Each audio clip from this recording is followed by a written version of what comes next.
Morning,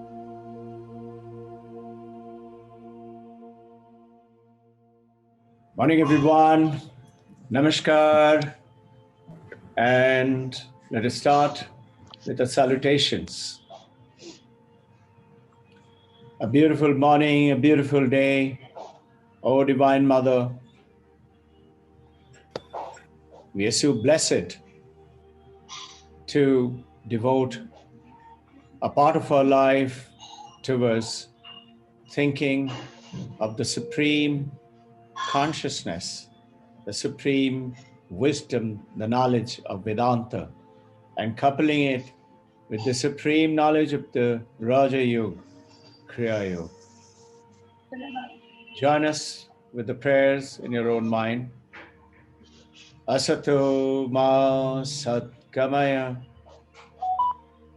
tamaso ma jyotirgamaya, mrityurma amritam gamaya. Om Shanti, Shanti, Shanti.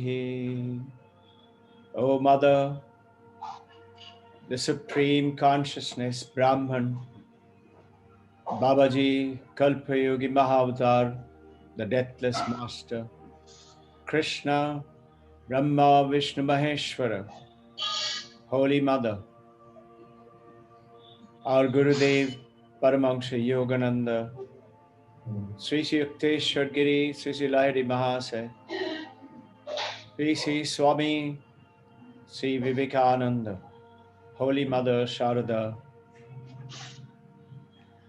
Paramahansa Ramakrishna. We pray, hold our hand, make this journey of today of sharing the wisdom of the thousands of years so that each one of us are excited, are absolutely motivated to take on this journey, the blissful experience of who we really are. Om Shanti, Shanti, Shanti. So welcome all of you, and I'm certain all of you have been practicing and have been doing brilliantly well in your journey. And those of us who are doing less than what we are, may we be divinely inspired to take it on to a higher level, higher and higher.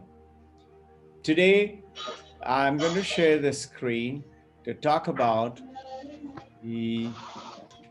So today we are going to discuss about what has been bothering us for time and again, and not only you and me in the last 10, 20, 30, 40 years, but thousands of years.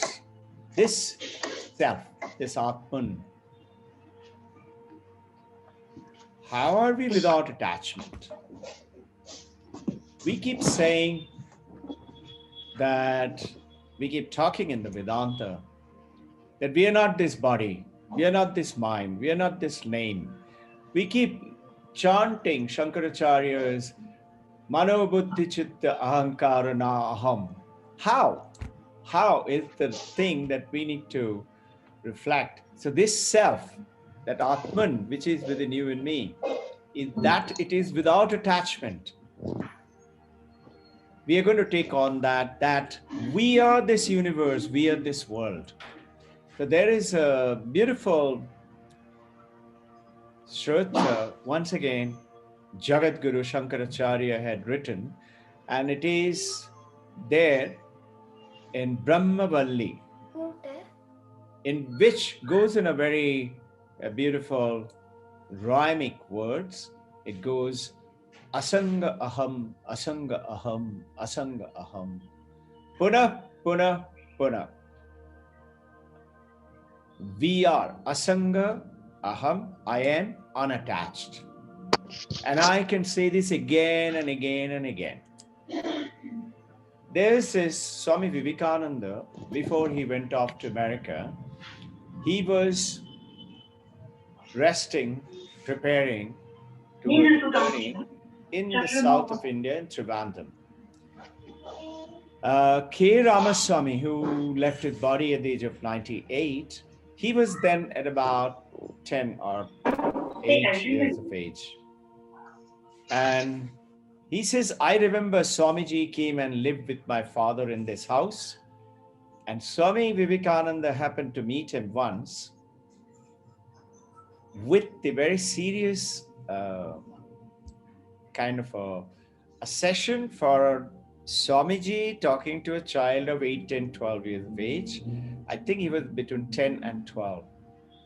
And telling him, I know that you are at a different level and you have not read, but I recommend that you must take up the study of the Upanishads in your life, Brahma Sutra and Bhagavad Gita, and you will realize there is nothing else in the world is anywhere close to what you have in India, in Bharat, from our ancient Shastras.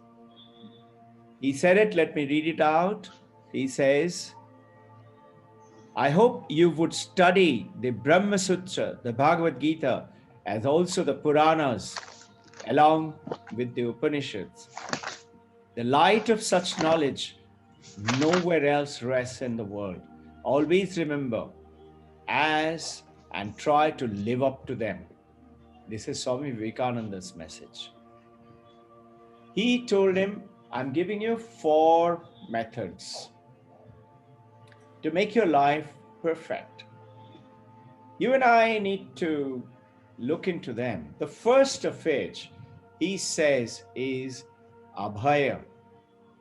Can you see on the screen? Abhaya. Be fearless. The fact that you and I have devoted ourselves to get connected to the Supreme, which is within us. Be fearless. Nothing can harm you, can detract you, can cause sickness, disease. Be absolutely clear. Second, he says, ahimsa. Be one where you are not in thoughts, actions, or deeds harming someone. He's saying the third is asanga.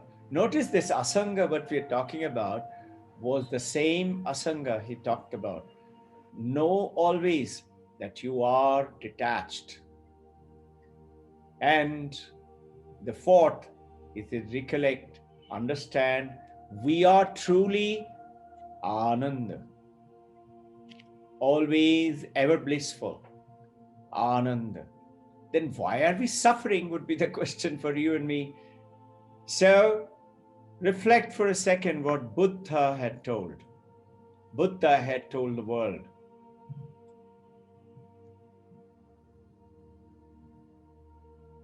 In this world, there is suffering.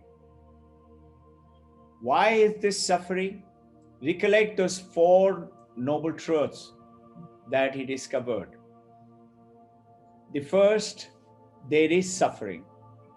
The second noble truth, that there is a cause for suffering. What is the cause for yours and my suffering? Is desire. We are always wanting and wanting and wanting.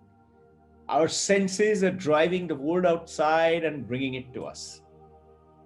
The third, he says, there is an answer to suffering. You can find the answer. And the fourth, he says, this is the answer, is to get connected to that Supreme. So, asanga. Asanga is I'm not attached. Not attached. So, the sadhana which takes us to asanga are what we are actually practicing. How does it happen, this asanga? It's very easy to say, And possibly you said, I was talking to one of the doctor in Canada just day before yesterday.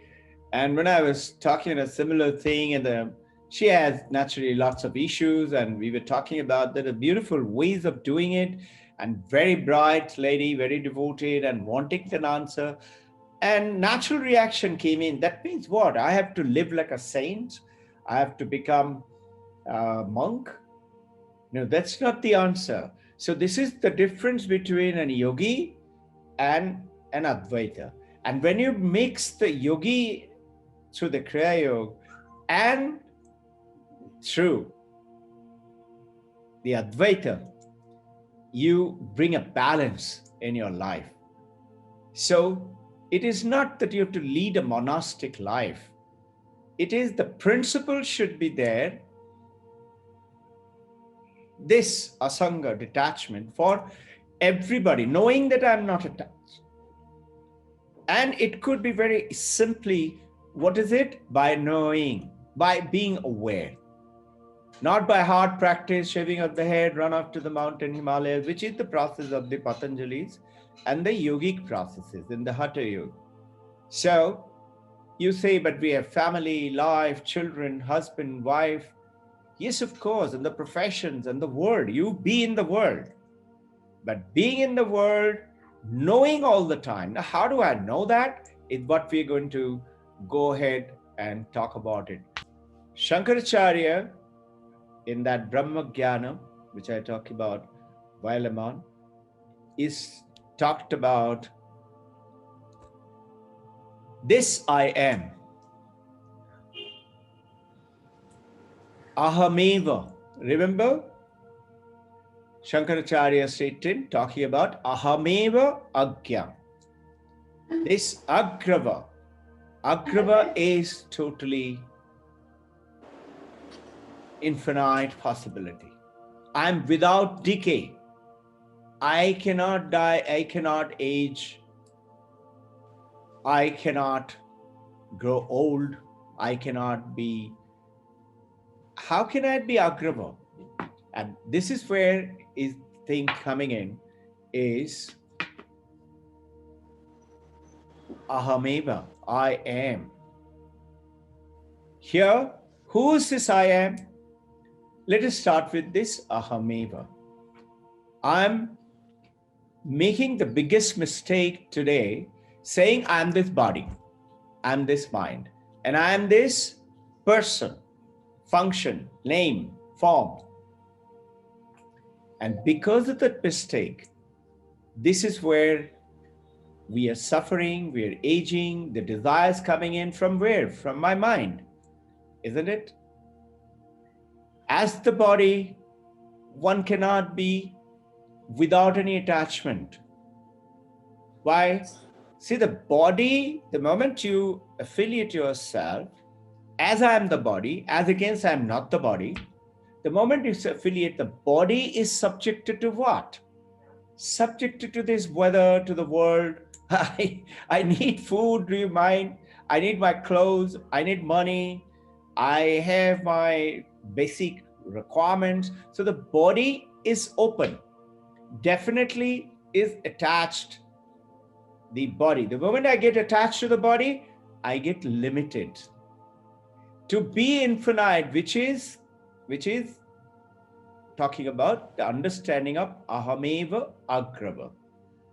To understand that, we have to understand if I'm saying I'm body, I'm dependent onto this world. And same thing, whether it is breath or subject to heat or cold or people outside. Why are we wearing masks and moving around? Because the body is subjected to that virus which I cannot see. It's all around. And it is going to infect, so you have to take care. So we are definitely become a part of the environment the moment you say, I'm a body. Similarly, is the mind. The moment we are looking into the mind, you have to realize I am not the mind. Because the moment I relate myself and equate myself as I am the mind, that asanga aham is not going to work. The mind does get influenced by the people, their attitude, their opinions. My first, during the day itself, how many times my mind is changing? So the body changes also affect the mind, and little changes in the weather, the little tough, time, stress, cold, heat, everything is affecting the mind. And mind in turn is creating those suffering. So where is it? Most important statement of the Himalayas monks. The monks say, "Man ke paar chale jao." Go beyond the mind. The moment you go beyond the mind, you become Buddha. You become Paramahansa. So how do we do that in the Advaita process? This is what we are trying to understand. Once we understand, once we know. Just like if you know that you're a man or you're a woman or you're a boy or you're a girl, the moment you know that you are a man, you just know it. Same way you know asanga aham. How? We will go through some of the understandings point. This is naturally not the body, not the mind, and it is that witness consciousness. Sat, existence, chit, consciousness, ananda. That is who I am, which is called an awareness. An awareness. Knowing, just like I'm aware, I'm a girl, I'm a woman, I'm a man, I'm a boy. Just like I'm aware that I'm the father and the mother, or I'm a professional of sense of nature, just like that, asanga aham, just be. To do that, we'll go through understanding of, so how am I this awareness? So we have gone over this consciousness awareness. We have done a lot of conversations on these over the last years. We are all well aware of what we have to go back and refer to them. If some rusting has taken place of our knowledge of the wisdom, remember the talks about Drigdrishya Viveka, Aparokshanubhuti, the Panchakosha Viveka. We had talked about Mandakya Upanishad. We talked about Mandaka Karika. So all of them we had talked about, I am not this body, I'm not this mind, I'm not this person, I'm something else. So that consciousness part of it, we have talked about it. Today we are going to talk about how, not that I am awareness, how do I get this, that I am totally detached, I'm unattached. So look at this body. We are interacting with the world. We are asked to be aware of what we are not today and that we are not the mind. Now, this body and the mind awareness is the body-mind thing, interacting with the world as we are all the time, everywhere.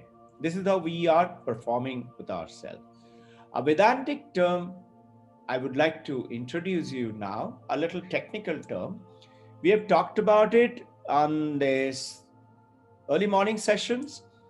Those of you who have gone through it on Saturday session, which you got in the Sunday early morning, we are talking about, we are going to now deeper and deeper into this, because this is the essential part of the Vedanta, the most crucial term. Those few terms. The first up is upadhi. What is upadhi? Upadhi is little difficult to translate the meaning, but it projects something which it is not. Example, a crystal. Take a crystal, a beautiful crystal, crystal clear, maybe very expensive.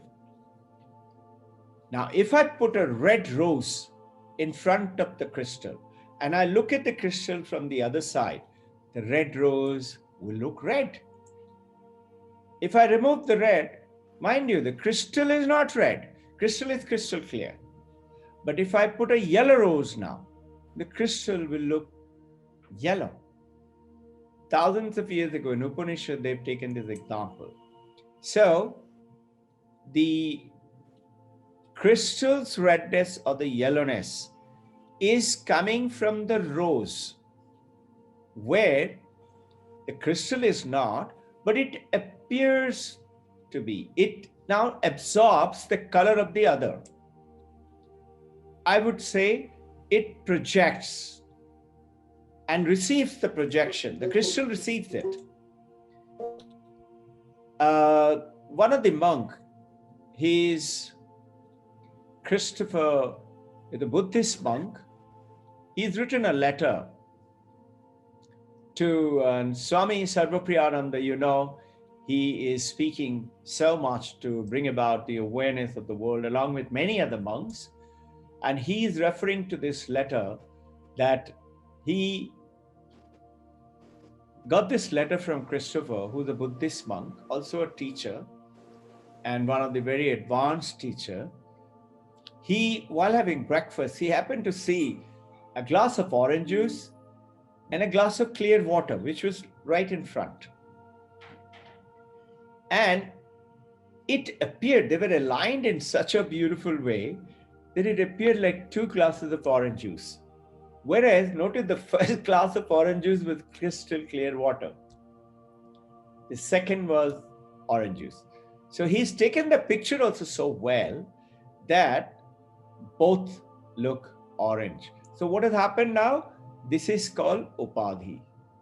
The oranges of the one at the back transformed its property, projected it into the clear glass of water. And in practical life, this is what is happening. So how is this upadhi coming into our life?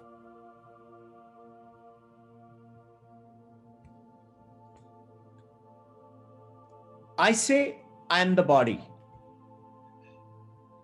And what it does, I am not actually the body. As per the Vedantic wisdom and the knowledge, and the great masters have left it behind. I am the supreme awareness, the Atman, the consciousness, the Chit. But I have now the supreme projection of the body and the mind is now projecting into my consciousness, and it is giving that effect of the upadhi, like the crystal looking red because of the rose. The body and the mind now transforms its property into me, which is actual me, is I am Atman Brahman. That Brahman is now receiving the property of that body and the mind and say, I am like that. And remembering, not remembering, all these properties of the mind, or forgetting that I am the awareness, remembering I am, this is, by the way, the upadhi has a technical term in the psychology. It's called incidental adjunct. Complicated name, but those who are interested in philosophy and psychology, you should know.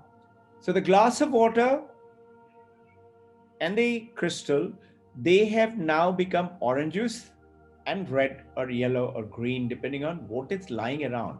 It is getting influenced, getting a projected image. The body and the mind is projecting into who I am really to I am this body and I am this mind. Take an example of light. There is light over here. A little while ago, there was nobody here. Light was there. Now we have all come in, 3, 4, 5 of us. Light is falling on everyone. Consciousness, awareness is falling on the body and the mind and everyone. Now, when I go away from here and all of us go away, light will continue to stay. But notice, light is not to go away with us. When I go away, the light will not go away with us. Light will continue to stay here. Light is also unattached. How it is unattached? Look at very simply. Light is falling on a filth on the road, or holy water in the river Ganges, or it is falling on a pitcher of wine, or it is not getting drunk, nor is it getting dirty just because it is falling on that dirt or the filth, or becoming holy just because it is falling on the holy water. Light is unattached. Now, our true self, that Atman, that awareness, is totally unattached. Aham eva, I am that light. It is an awareness. Start with knowledge. First the knowledge. So remember what we prayed, take us from darkness to light. Tamaso ma jyotirgamaya. Take us from that not knowing to the knowingness. And something happens when we do this. Our body becomes healthier. You suddenly have a shield around. I feel it today. Shield around against all the infections and sickness and disease and minor injuries and major problems like heart attack and spondylitis and knee problem and leg problem. Something happens to your body. Just becoming aware and connected to that Sat, which is existence, infinite existence is the Sat. Infinite consciousness is Chit, which is what I'm getting, which automatically takes us to infinite Ananda. And now going into Ananda, the mind.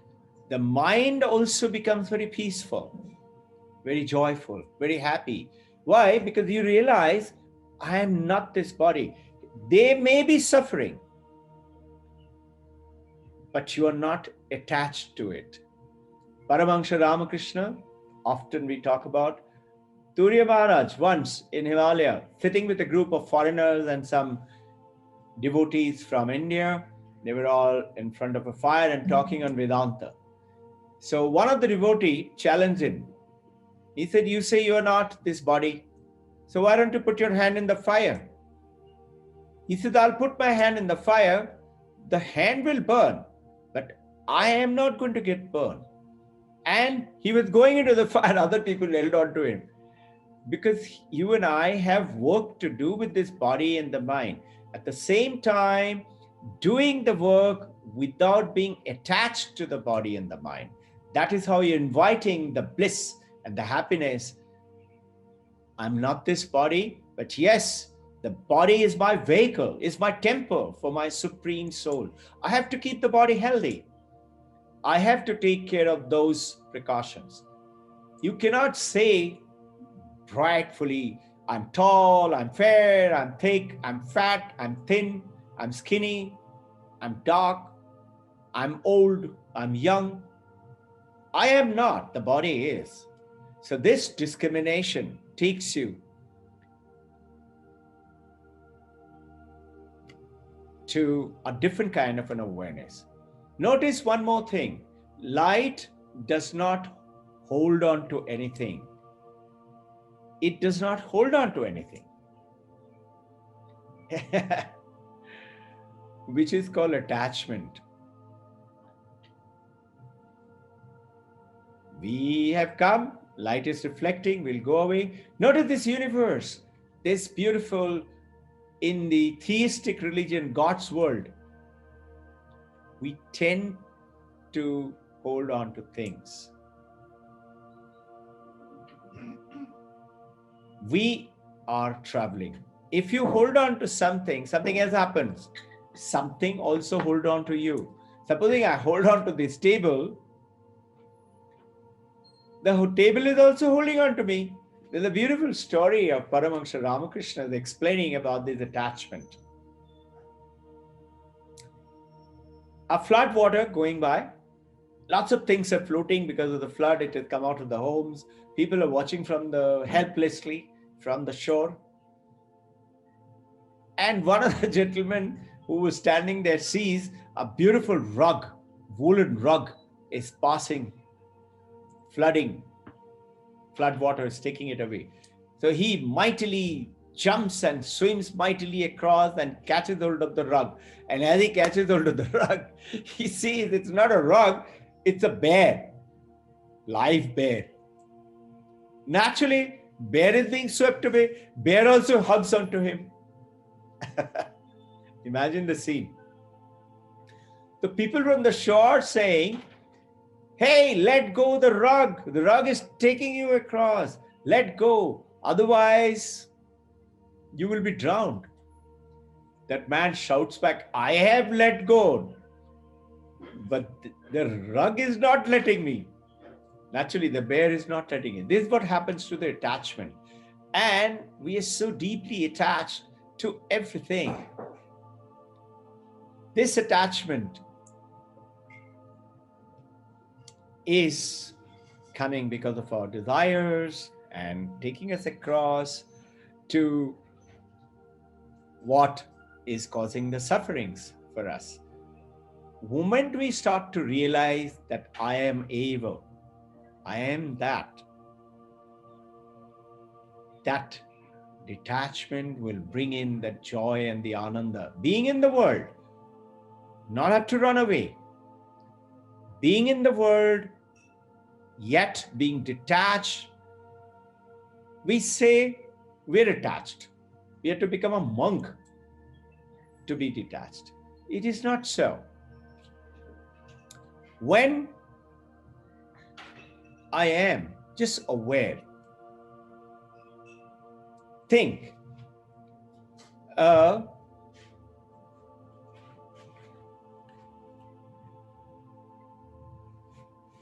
young mother and the baby, the closest attachment to the world that we know. Her hand, her arms are always around the baby. This young mother, when she goes off to sleep, I know many mothers will say, you don't understand. We mothers don't get any sleep. When she goes off to sleep, her hand, which is there on the baby, patting, going, baby's gone off to sleep, mother is also gone off to sleep, hand falls away. And notice this detachment, this is I am unattached. She is not going in for a sadness or sorrow that, oh my God, I'm losing my baby, my consciousness is going away from the baby, not being panicky. She's very happy. Look at our parents. They're going to go old and go away. Look at us. Look at our children. They will grow up, they will get married, and they're going to go away. But now, you look at anything, look at the money. Does money stay attached with us? No, it's continuously moving. And there's a beautiful statement in Upanishad. If you allow money to stay attached, it is like blood clotting. It's going to create harm to your heart, going to create a heart attack. Clotting of the blood. Let the money come and flow. It reminds me of a beautiful statement which I happened to hear a BBC interview of Dr. Deepak Chopra. BBC asked him, so Dr. Deepak Chopra, how much was your earning this year? So that year, this will be somewhere around 2016 or so. He said it was $16.5 billion. So imagine an Indian in America, $16.5 billion. So the BBC interview asked him, how much did you pay tax for? He said $16.5 billion. He said, okay, how much is your expenses budget for this year? He said, $18.6 billion. He said, why 18.6? 16.5 becomes 17 or something. He said, how am I going to earn $18.6 billion otherwise? So notice, not getting stuck to it. We are traveling with it and saying, let it come. Just like a tank of water. If I don't take out the water, how will fresh water come into the tank? This is what is my very simple today realization. You must read this book also, Rich Dad, Poor Dad. A rich dad is an American, poor dad of this Japanese gentleman was a Japanese. How he went away from the Japanese dad stock and went into the rich dad and became one of the billionaires of the world. So this light, which we talked about, it's got its limit. Okay, light is falling on it, but notice light is not this table.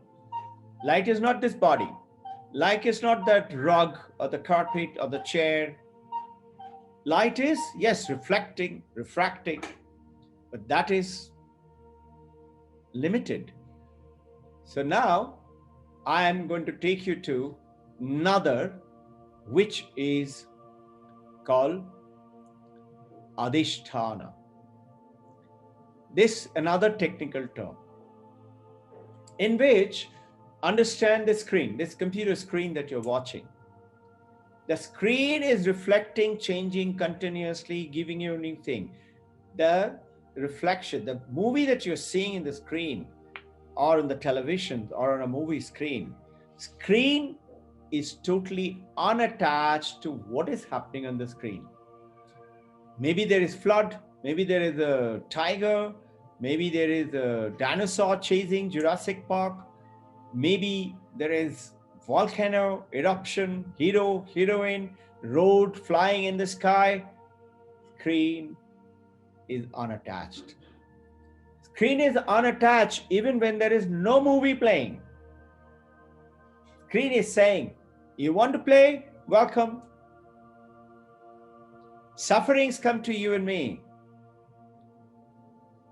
Welcome. Joy comes to you and me. Welcome. Have a cup of tea. Suffering says, joy says, now it's for me to go. It's welcome. Come again. The moment you become this awareness, the realization today is those sufferings come lesser and lesser and lesser. Those bodily sufferings come to lesser and lesser and lesser. And you have more of Ananda, which is Purnatyam, Vedantic term. So let us see. The movie screen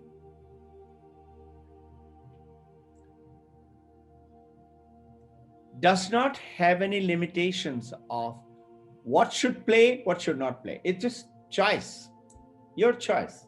You choose what to play. Nor is the movie screen disallowing or getting attached to, let's say, the heroine or the hero, or hating the villain. If the movie screen hates the villain and said, I will not let it come into the screen, you can't have the movie. Movie will not play. If the movie screen is getting attached to the hero or the heroine and say, I will not let him go because it was exit hero or heroine, movie screen will not be able to see the movie continuing being played. Movie screen remains detached. And similarly, you and I need to stay detached from our people, from our thoughts, from those affiliations which come in, political views, whatever. It doesn't mean that you become with no mind, no opinion, nothing. You're sure. You can go ahead, you can exchange, you can discuss, but all the time remembering, I am the screen, Adhisthana. Difference from Upadhi now. I'm the ground reality. I'm the ground reality. I am the one. I am that Aham Brahmasmi. I am. So, the level of the existence, at the level of the Sat, the existence is infinite. Imagine ocean, waves, bubbles, and the froths are not made of water. We say that it's made of water. Wrong. The water itself appears, upadhi, as the wave, and here also the term comes in of adhisthana. The water continues to exist. Notice in the upadhi, the water looked like orange juice, did not become the orange juice. Here, the water itself is showing as the wave and the bubble in the ocean. The movie and the screen, on the other hand, the screen is not worried about the explosions happening, worried about no movies being played. Screen continues to be there. Yours and my chitness, chit, the consciousness and the awareness is ever present. Body will, remember, jayate, asti, vartate, viparittakshate, aparithayate, nashyate. 6 changes to the body. It will grow old and then die. Like the clothes we wear, it changes. We get attached to this body. Take so much of care of the body. We are not saying don't take care of the body or don't protect yourself. No, do all that. But remembering all the time while you're taking care of the body, I have to take care of my temple. Temple is clean, the divine worship. Just like when you sit down for meditation, makes your asana is not rumpled or dirty. It's clean, it pious, gives you good feeling. Body should do that. Mind should do purifying. Shuddha Chitya. So a very important word now I would like to introduce you to is Vivarta. Vivarta is a very crucial term in which Vivarta is the reason how the river, the water, I stand corrected, the water became the river, became the ocean, the bubbles and the froth. Vivarta in the screen, in the movie, the movie is Vivarta to the screen. The rope and the snake, remember very famous Vedantic example. The snake is Vivarta to the rope. Actually, there is no snake. Actually, there is no body, there is no mind. But we say it is so. Body and the mind, if it was there, it will go away. When it goes away, where is the body and where is the I then? That means what we say, I am dead. No. Vedanta says you are never dead. You were always there and you will always be there. Bhagavad Gita, Krishna is saying, Arjuna, you were there, I was there too. We are here today and we will continue to be there. Only thing, you do not remember them, I do. And as you notice, Buddha has written 10,000 of his life stories, remembering the past of the future. The moment you start to purify your body and the mind, you would see this consciousness, Chit, brings in beautiful images of things which are going to happen, things which has happened, and you will realize it. So, the water glass, because of the upadhi, look like the orange juice.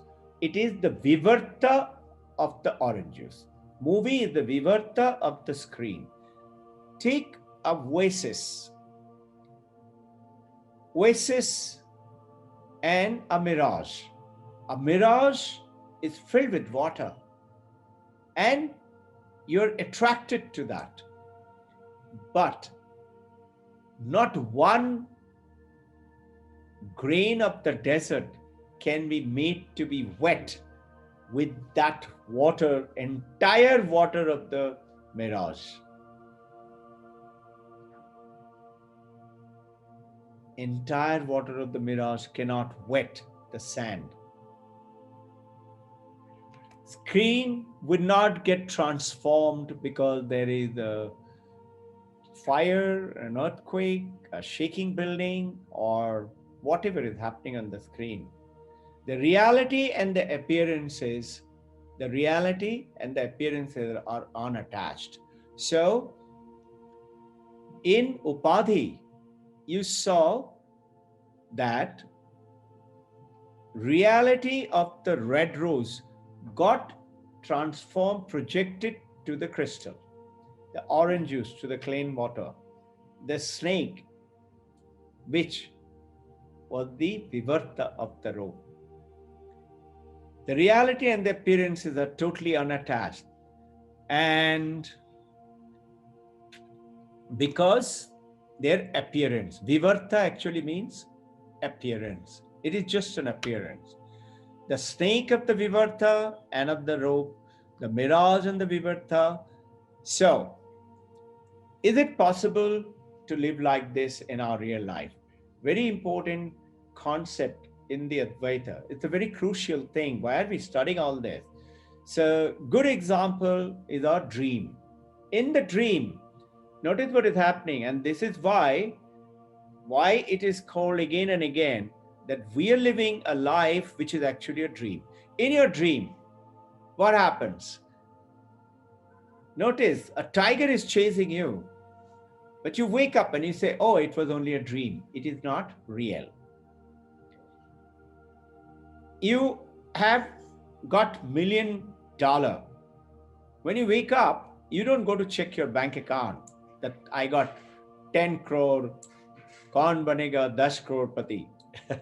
You don't go and check your bank balance. The good thing is you don't have to pay tax either for them.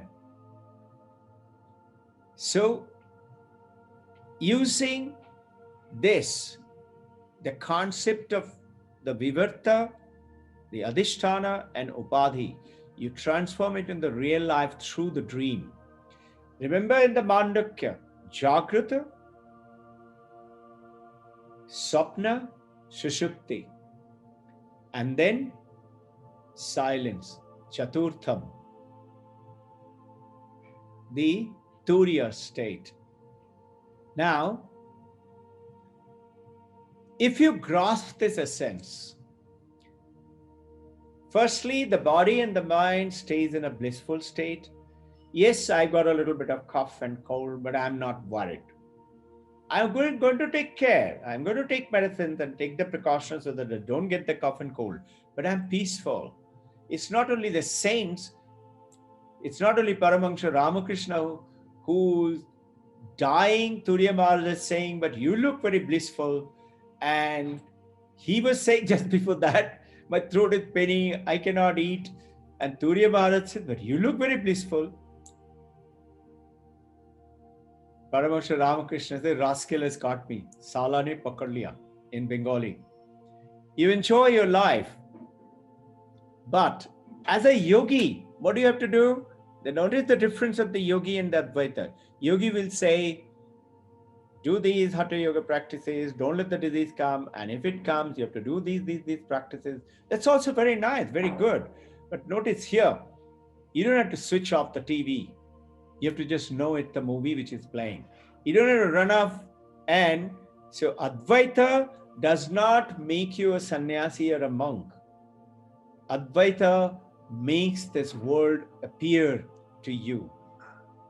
So, asanga aham, I can say, asanga aham, and do meditation on that. Deeply going into, I was there before all this, I would continue to be there after all this. None of these people were attached to me.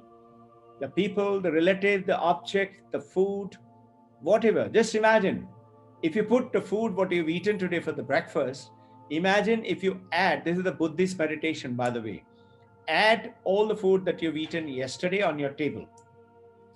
Add on that table day before yesterday's food. Just imagine. and the day before, and day before. Soon enough, when you go into the weeks and go into a month, the whole house is going to be packed with food and tons of dal and rice and pasta. And you go into your garden or the road.